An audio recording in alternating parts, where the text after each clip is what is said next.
Lotus part 4।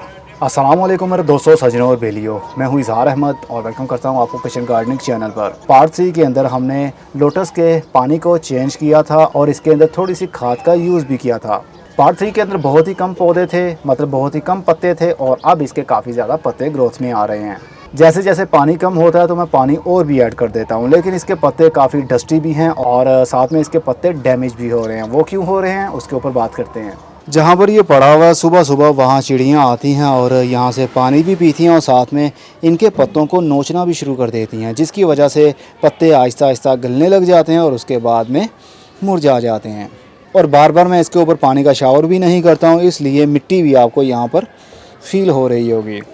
और दूसरी पत्तों के गलने की रीज़न ये भी हो सकती है कि ये जहाँ पर पड़ा हुआ है वहाँ पर जब धूप पड़ती है तो प्लास्टिक की बाल्टी है तो काफ़ी हीट बन जाती है, पानी काफ़ी गर्म हो जाता होगा, जिस वजह से इसके पत्ते बर्न हो रहे हैं। नए पत्ते आते हैं, ये देखिए नया पत्ता, इसकी हेल्थ बिल्कुल अच्छी है और कुछ दिनों के बाद में ही इसकी ग्रोथ को कोई प्रॉब्लम होगी। ये देखिए ये भी नया है, ये देखिए ये भी बिल्कुल नया है। जो बहुत ज़्यादा पुराना पत्ता हो जाता है उसकी ग्रोथ आहिस्ता आहिस्ता से गलने लग जाती है। तो इसके पौधे काफ़ी जर्मिनेट भी हो गए होंगे, पानी चेंज करने की भी ज़रूरत पड़ गई है अब, क्योंकि काई उगने लगती है और नए नए ये देखिए पत्ते भी आ रहे हैं। ये नया पत्ता खिल रहा है, कुछ दिनों में ये भी गोल सा पत्ता बन जाएगा। हमने डीएपी खाद का यूज़ किया था, तो डीएपी का असर हो रहा होगा कि नहीं ये तो मैं नहीं जानता हूँ, लेकिन मुझे लगता है उससे कोई प्रॉब्लम भी नहीं हुई पौधों को। इसके पानी को फिर से चेंज करने की ज़रूरत है। तो चलिए सबसे पहले हम इसका जो गमला है वो बाहर निकालते हैं, किसी और बाल्टी के अंदर रखते हैं। पानी काफ़ी काले रंग का हो गया और मुझे डर लग रहा है इसके अंदर खाद डालने पर, क्योंकि कीड़ा ही मुझे पकड़ ना ले। लेकिन आई थिंक कीड़ा नहीं होगा इसके अंदर, उम्मीद करता हूँ। कुछ टहनियाँ ही मुझे नज़र आ रही हैं जो कि ऊपर आ रही हैं और वो पत्ते की सूरत लेंगी बाद में। ये देखिए वो हमारा गमला जिसके अंदर हमने सीड्स को लगाया था, और ये रूट्स आप देख सकते हैं कितनी सारी ही रूट्स डेवलप हो रही हैं इस छोटे से प्लास्टिक के गमले के अंदर। और इसके ऊपर ये देखिए एल्गी सी भी आ गई है, काई सी भी उग गई है, कोई बात नहीं। इसके अंदर से काफ़ी सारे ये देखिए ये भी पौधा निकल रहा है, पत्ता निकल रहा है, टहनी बाहर आ रही है, ये भी आ रही है, और एक ये छोटी सी ये भी है, ये भी पत्ता बाहर आने की कोशिश में है। तो पौधे की काफ़ी अच्छी ग्रोथ चल रही है। खाद देने से हमें कोई ना कोई फ़ायदा तो ज़रूर हुआ है, लेकिन इसको फूल कब लगेंगे ये अभी मैं नहीं जानता। फ़िलहाल तो हम पानी चेंज करते हैं इसका, बाकी चीज़ें बाद में देखेंगे।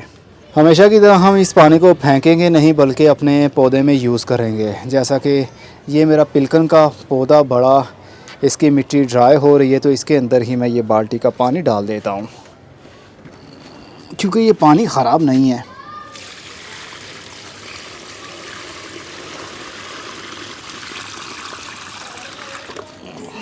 काफ़ी भर गया। ये देखिए डीएपी हमने यूज़ की थी, तो डीएपी के काफ़ी सारे दाने अभी भी इसके अंदर मौजूद हैं जो गोल गोल से आपको दिख रहे हैं ब्राउन कलर के। तो ये स्लो रिलीज़ फर्टिलाइज़र होता है, एकदम से पौधे को नहीं मिल जाता, लेकिन पानी के अंदर ये एकदम से हल हो जाता है। ये देखिए हल्का सा इसको पुश करने पर ये बिल्कुल ही डिज़ोल्व हो जाता है पानी में। एनीवे इस पानी को भी हम किसी क्यारी में डालते हैं। चलिए जो गमला है इसकी जो काई सी उग गई है इसको हम पहले उतार लेते हैं।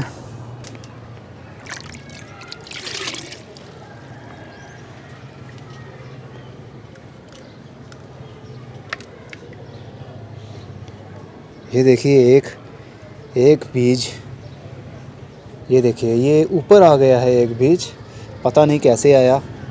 आई थिंक मैंने ज़्यादा दबाया नहीं था इसको। तो इसके अंदर से आप देख सकते हैं ये ग्रीन ग्रीन सा कुछ निकल रहा है, पौधा बन रहा है, बाहर निकल आएगा। तो इसको हम इसी तरह लगा देते हैं बजरी के अंदर। तो बाकी जो ये ग्रीन ग्रीन है इसको हम रिमूव कर देते हैं।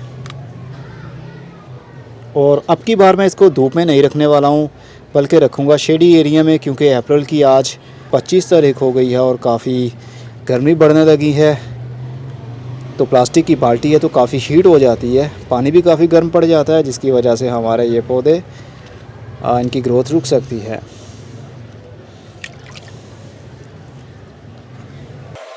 ये देखिए इसकी रूट्स।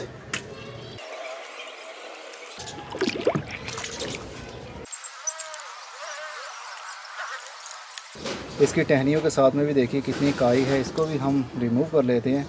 लोटस उगाना पानी के अंदर जो पौधे लगाए जाते हैं वो मुझे इसीलिए पसंद नहीं है, काफ़ी गंदा होना पड़ता है उनके साथ। पानी में से काफ़ी स्मेल भी आती है, बैड स्मेल तो नहीं है, जिस तरह घास की स्मेल होती है वैसी ही है, लेकिन फिर भी काफ़ी अजीब लगता है मुझे, इसीलिए इस टाइप के पौधे मुझे अच्छे नहीं लगते। इसको फ्लावरिंग कब होगी ये कहना कुछ मुश्किल है। अब ये पार्ट 4 बन रहा है और इसका पार्ट 5 तब बनेगा जब इसको फ्लावरिंग हो रही होगी। अगर इसका पार्ट 5 ना आया तो समझ आइएगा हमारा ये पौधा सरवाइव नहीं कर पाया और मर गया।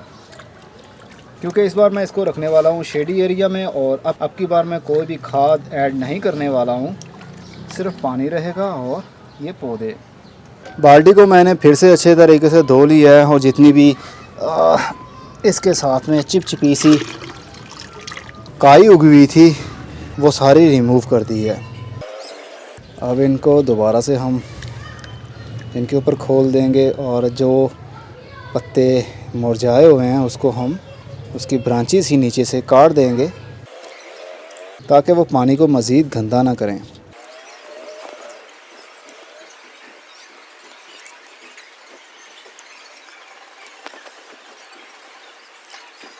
अब मैंने जितने भी पुराने पत्ते थे जो ख़राब हो रहे थे उसको तोड़ दिया है। अब सूरज की रोशनी नीचे तक जा सकेगी, नए पत्तों को ग्रोथ करने का मौका मिलेगा।